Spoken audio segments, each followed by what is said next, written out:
Saudara, firman Tuhan ini di Yohanes 15, pokok anggur yang benar ini adalah ucapan Tuhan Yesus. Tuhan Yesus memberikan sebuah perumpamaan tentang pokok anggur yang benar. Ya, dia berkata, "Akulah pokok anggur yang benar dan Bapakulah pengusahanya." Ya, dan ayat yang kedua dikatakan, "Setiap ranting padaku yang tidak berbuah, ya dipotongnya, dan setiap ranting yang berbuah dibersihkannya supaya ia lebih banyak berbuah." Yesus adalah pokok anggur yang benar dan kita adalah ranting-ranting yang dicangkokkan kepada Kristus.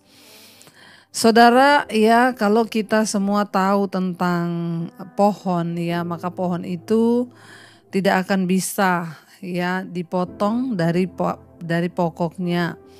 Pasti dia langsung kering dan mati. Ya, demikian juga kita, saudara.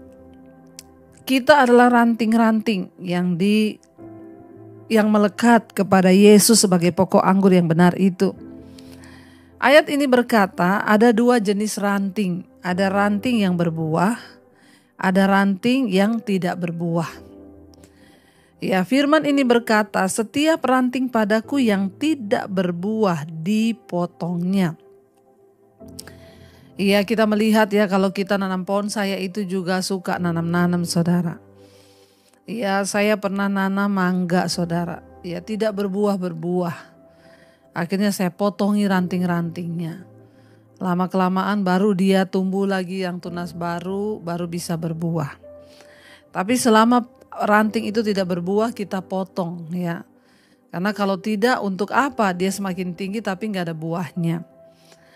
Yesus berkata ada dua jenis ranting, ada dua jenis orang Kristen. Ada orang Kristen yang berbuah, ada orang Kristen yang tidak berbuah.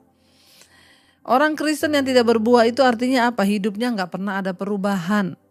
Ya katanya Kristen, katanya mengenal Tuhan, tetapi tidak pernah berubah hidupnya. Begitu aja terus dari dulu. Tidak pernah berubah, yang pemarah tetap pemarah, yang merokok tetap merokok, yang bersinah tetap bersinah, nggak pernah ada perubahan hidup. Ya, mari kita cek hidup kita hari ini, apakah kita termasuk ranting yang tidak berbuah itu? Hati-hati kalau kita menjadi ranting yang tidak berbuah, maka kita akan segera dipotong. Dipotong bukan dipotong dan dicampakkan ke dalam api. Ya, kitalah yang paling tahu bagaimana hidup kita. Ya, saya tadi malam dapat kesaksian luar biasa, Ibu. Ya, saya ini seorang anak, mama saya itu ya sudah meninggal, Bu. Tapi puji Tuhan, sebelum meninggal mama itu tiap hari dengerin khotbah-khotbahnya Ibu. Dia setiap hari ikut misbah doa dan misbah syukur. Saya hanya mau bersaksi bahwa ya, ketika mama saya rutin ikut channelnya Ibu, mendengarkan khotbah-khotbah Ibu, mama banyak diubahkan. Sebagai anak saya bersaksi, mama banyak diubahkan.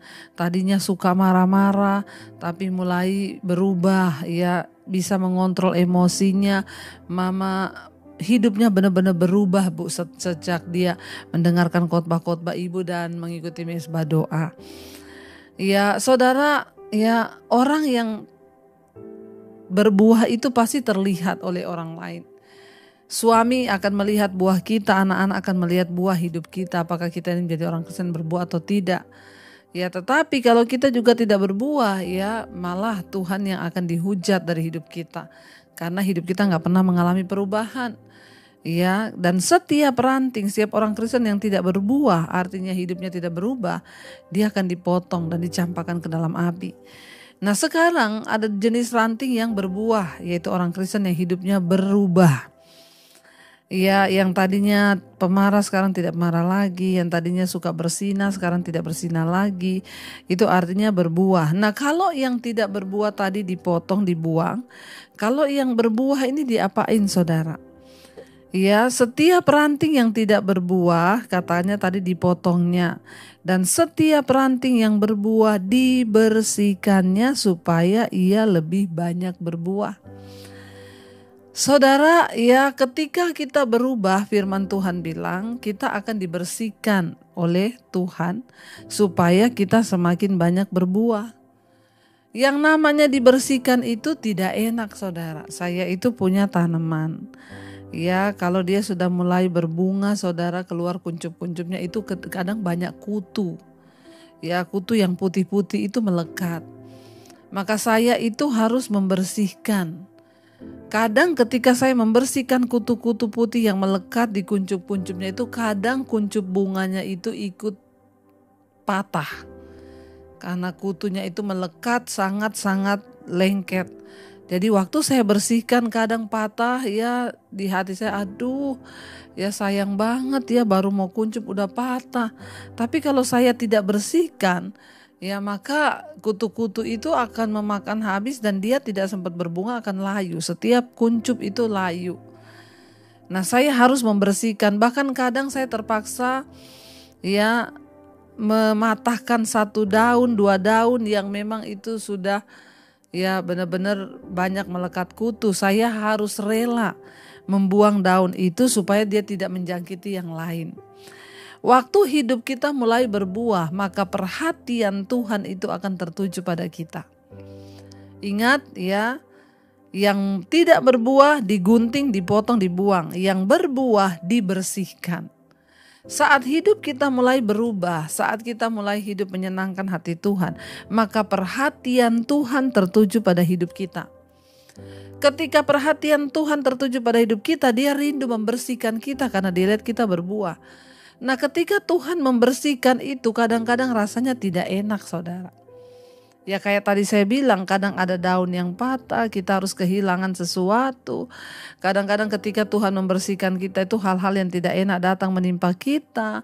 Tapi percayalah itu bagian Tuhan untuk mendewasakan dan memulihkan hidup kita. Yang namanya dibersihkan itu tidak enak. Hari-hari ini saya tahu di antara saudara banyak yang sedang dibersihkan Tuhan karena saudara mulai berbuah. Waktu dibersihkan Tuhan, akhirnya kita mulai meninggalkan dosa kita. Seringkali ketika dibersihkan itu kita akan mengalami hal-hal yang tidak enak.